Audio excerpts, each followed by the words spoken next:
I'm shocked that some of my colleagues on Wall Street are already calling for real GDP to fall 5%, 5 percentage points in the second quarter.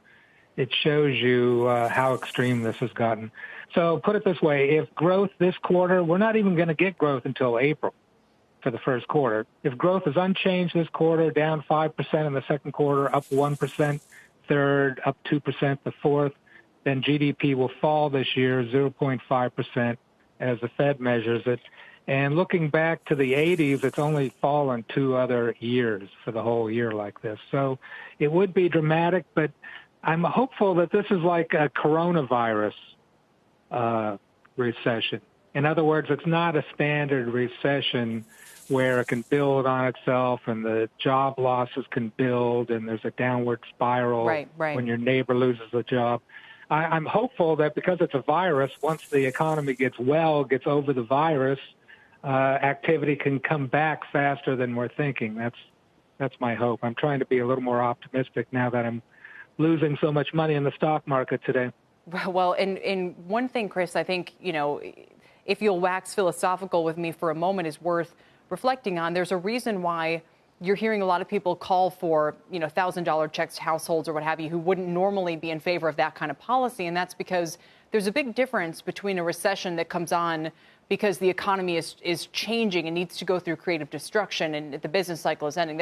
That's one kind. I mean, this is the kind where things were kind of chugging along and something comes and hits you out of the blue. Wouldn't you say the policy response should be different to an event like this than to something like 08, 09? So, in 08, 09, you want to punish the banks, for example, for being bad actors. This time around, you probably want to make sure that businesses who are kind of minding their own business, so to speak, don't have to go belly up because this happened to them.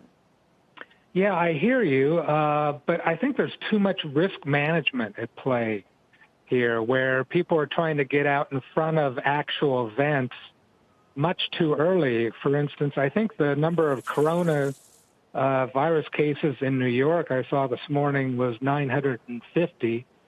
It doesn't sound like it's the bubonic plague here.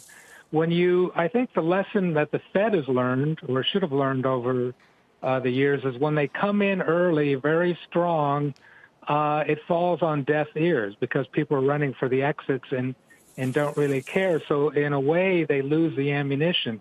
So these calls to do more and do fiscal stimulus, I think it's unwarranted. I think you want to see how bad the damage is first.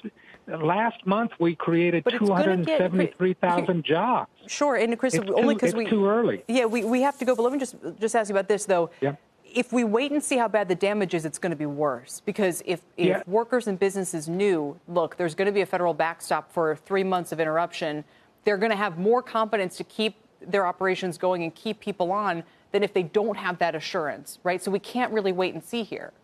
Yeah, no, I disagree respectfully there. I mean, we have the example of the payroll tax holiday in 2011 and 2012. They gave the top earners basically $2,000 extra in their paycheck for the year. It did nothing for economic growth in 2011. The tax cuts did nothing for growth in 2012. It wasn't until 2015 that the economy came back. So I think this is premature here. I think people are watching the stock market, investors panic, and now Fed officials and policymakers are panicking too.